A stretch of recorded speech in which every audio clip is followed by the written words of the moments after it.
ഈ ചൂട് കാലത്ത് എന്തേരം വെള്ളം കുടിച്ചാലും മതിയാകില്ല അല്ലേ? അപ്പോൾ ദാഹം ഒന്ന് മാറ്റാനും കൂടെ വിശപ്പൊരല്പം ശമിക്കാനും സഹായിക്കുന്ന ഒരു അടിപൊളി ഷേക്ക് കണ്ടാലോ? അകവും പുറവും ഒരുപോലെ തണുപ്പിക്കാൻ നല്ലൊരു കരിക്കിൻ ഷേക്ക് എങ്ങനെയാണ് ഉണ്ടാക്കുന്നതെന്ന് നമുക്ക് നോക്കാം. കരിക്കും തേങ്ങായും തേങ്ങാവെള്ളവും ഒക്കെ എല്ലാ മലയാളികൾക്കും എന്നും പ്രിയപ്പെട്ടതാണല്ലേ? അപ്പം നമുക്ക് ഈ ചൂടിനൊരു ആശ്വാസമായിട്ട് കരിക്കിൻ്റെ ഒരു നല്ലൊരു ഷേക്ക് ഉണ്ടാക്കി നോക്കാം. അപ്പോൾ ഇതിനായിട്ട് ഞാൻ ഒരു കരിക്കും പിന്നെ ഫ്രിഡ്ജിൽ വെച്ച് നല്ല കട്ടയാക്കിയൊരു പാലും എടുത്തിട്ടുണ്ട്. ആ കവറ് ഫുള്ള് പാൽ നമ്മൾ എടുക്കുന്നില്ല, നമ്മൾ ആവശ്യത്തിന് മാത്രമേ എടുക്കുന്നുള്ളൂ. ഇനി നമുക്കിത് പൊട്ടിച്ചിട്ട് അതിൻ്റെ അകത്തുനിന്ന് കരിക്ക് സ്കൂപ്പ് ചെയ്തെടുക്കാവേ.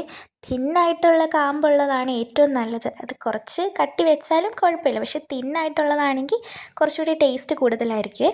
ഇനി നമുക്കൊരു മിക്സിയിലേക്ക് ആവശ്യത്തിന് കരിക്കും പിന്നെ കട്ടയാക്കിയ പാലും ഇപ്പോൾ കുറച്ച് ആഡ് ചെയ്യുന്നുള്ളേ. ആദ്യം നമുക്ക് ഈ കരിക്കൊന്ന് നല്ല രീതിയിൽ മിക്സ് ചെയ്തിട്ട് വരാം. അത് കഴിഞ്ഞിട്ട് നമുക്ക് ബാക്കിയുള്ളത് പാലും കൂടി ചേർക്കാവേ. ഇനി മധുരത്തിന് ആവശ്യമായ പഞ്ചസാര വേണമെങ്കിൽ മാത്രം ആഡ് ചെയ്താൽ മതി കേട്ടോ.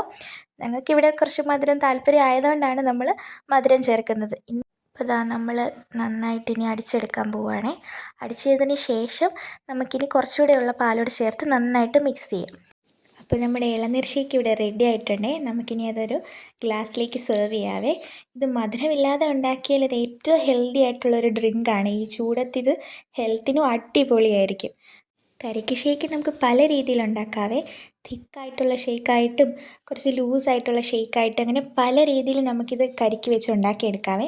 പിന്നെ ഇതിലേക്ക് ഡ്രൈ ഫ്രൂട്ട്സ് ഒക്കെ ആഡ് ചെയ്താൽ വേറൊരു ടേസ്റ്റ് തന്നെയാവേ. ഡേറ്റ്സ് അങ്ങനെ പല സാധനങ്ങൾ നമുക്കിതിൽ ആഡ് ചെയ്യാൻ പറ്റും. അപ്പോൾ എല്ലാവരും ഈ ചൂടത്തൊന്ന് മസ്റ്റായിട്ട് ട്രൈ ചെയ്ത് നോക്കണേ. വീഡിയോ ഇഷ്ടപ്പെട്ടാൽ സപ്പോർട്ട് ചെയ്യാൻ മറക്കല്ലേ. എല്ലാവരും ഒന്ന് ട്രൈ ചെയ്തിട്ട് എങ്ങനെയുണ്ടെന്ന് കമൻറ്റ് ചെയ്യാനും മറക്കല്ലേ.